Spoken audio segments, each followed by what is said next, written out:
Et on apprécie les échanges. On vous demandera juste de terminer cette première partie avec nous, avec notre doctoresse en herbe qui va nous parler aujourd'hui de la tuberculose pulmonaire. Je pense que c'était le 24 mars dernier, la journée mondiale de la tuberculose.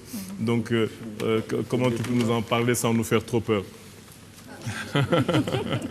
Bonsoir tout le monde. On va en parler sans faire trop peur, mais on va surtout en parler pour mieux sensibiliser, parce que c'est une maladie qui est contagieuse.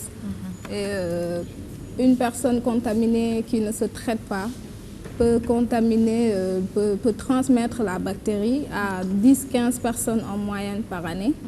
Imaginez ce que ça va faire si ces autres personnes, ces 10-15 autres personnes vont contaminer d'autres juste par le crachat, l'éternuement ou à travers, en tout cas par une transmission aérienne. Ça devient très dangereux pour le monde entier, parce que c'est partout dans le monde. C'est quoi exactement la tuberculose, rapidement pour nous dire? C'est une infection par une bactérie. Une infection par une bactérie qu'on appelle le Mycobacterium tuberculosis, plus connu sous le nom de bacille de Koch. On parle de tuberculose pulmonaire parce que c'est la forme la plus fréquente, mais ça peut atteindre tous les organes de l'organisme. C'est-à-dire que tous les organes, n'importe quel organe, on peut avoir la tuberculose oculaire. Oui, oculaire. C'est bon. Oculaire, oui. Rénal, ça peut atteindre le rein. Il y a des soupçons. Je ne réponds pas à la provocation.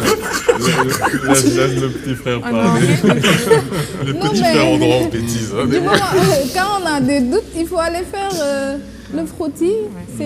On va rechercher les barres, les bacilles, s'ils sont présents. Parce que c'est une pathologie qui se soigne et ça guérit, donc c'est une chance, d'autant plus que le traitement il est gratuit. Mais le traitement est gratuit, mais d'après ce que j'ai entendu dire, il est très long. Oui, 6 mois. 6 mois, et c'est selon l'indication. Mais c'est pas trop long, hein, parce qu'il y a des pathologies. 6 mois, c'est long. Non, c'est pas trop long. C'est pas trop long comparé au risque que ça constitue pour tout le monde entier, parce que c'est une pathologie contagieuse, donc très épidémiologiquement. En plus, le traitement il est délicat parce que je pense qu'on demande à la personne qui se soigne de venir avec un témoin, je pense, qui va lui dire, qui va prouver qu'à chaque fois qu'on lui a demandé de prendre le médicament, il l'a réellement pris. Non, c'est vrai ou c'est faux ça? Bon, ça dépend de la personne en fait. Parce que moi, par exemple, je me dis, quand je suis malade, j'ai une bactérie que je peux contaminer, que je peux donner à ma famille, aux gens avec qui je travaille. Je dois quand même prendre mes responsabilités, aller dans une structure sanitaire la plus proche, me procurer les médicaments, me faire soigner et puis éviter de contaminer les autres. Et ça, c'est comme disait Chérium tout à l'heure, c'est ce qui se passe dans le meilleur des mondes possibles. Mais dans la réalité, les gens en ne fait, sont ça pas dépend. C'est juste pour avoir une bonne observance du traitement. Parce que si la personne commence le traitement et qu'elle l'interrompt, il y a possibilité de développer une résistance aux médicaments qu'on va donner. Et c'est encore la forme la plus dangereuse. Parce que ça, dans ce cas, ce sera très difficile de soigner. Et... Mais maintenant, comment ça se présente? Tout le monde sait que les gens toussent, parce qu'en Wolof, on dit faible ou secreti. Donc c'est quel type de toux? À quel moment on doit s'alarmer? Oui, une personne, pour faire simple, une personne qui tousse pendant plus de 15 jours et que ça s'accompagne d'une fièvre, elle doit aller consulter. Parce que moi je touche, ça fait plus d'une semaine que je tousse là. Mais c'est vrai que ça... Il te reste une semaine. Il te reste une semaine. C'est quel type de toux? C'est une toux grasse, c'est une toux sèche? Au début c'est une toux sèche. Mais après, ça devient progressivement grasse.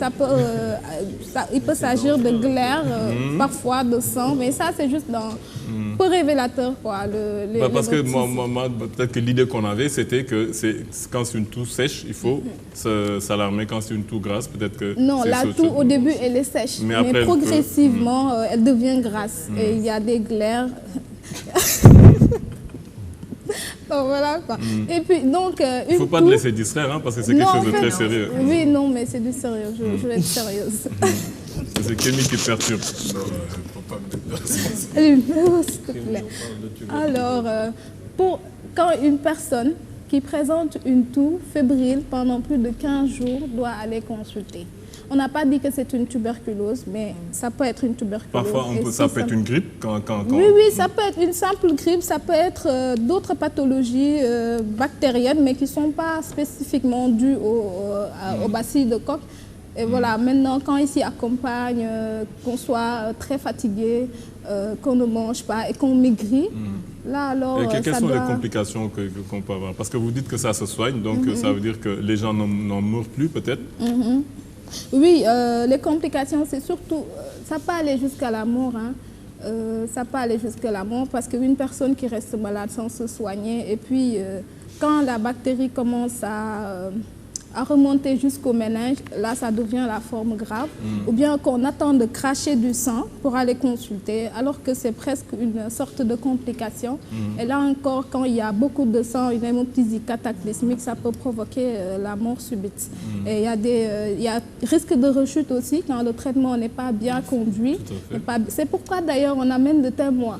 Et ça dépend du malade. S'il accepte d'avoir une bonne observance de son traitement... Parce qu'il faut bien se traiter en fait. Oui, il faut guérit, mais respecter lorsqu'on respecte bien le traitement, qui est long quand même, encore une fois. Il faut respecter, oui, pour mieux guérir. Il y a aussi des séquelles que ça reste au niveau poumon. Et comme vous disiez tout à l'heure, c'est très important, le traitement est gratuit, des médicaments, bien qu'on prenne beaucoup de médicaments sur 6 mois, c'est totalement gratuit. Oui, mais avant, c'était beaucoup de médicaments, mais il y a une sorte maintenant d'association de médicaments voilà, qui s'est faite. Donc, on prend... Et le dépistage, on peut le faire dans tous les hôpitaux? Oui, maintenant, c'est disponible partout. C'est disponible partout. Dès qu'on commence tout fébrile, pendant plus de 15 jours, on va consulter dans la structure sanitaire. Le problème, c'est quand on va consulter, est-ce qu'ils font le test systématiquement? Oui. Moi, je suis allé plusieurs fois voir le médecin. Je n'ai pas fait le test pour ça dépend. dépister la tuberculose. Tu avais les mêmes symptômes?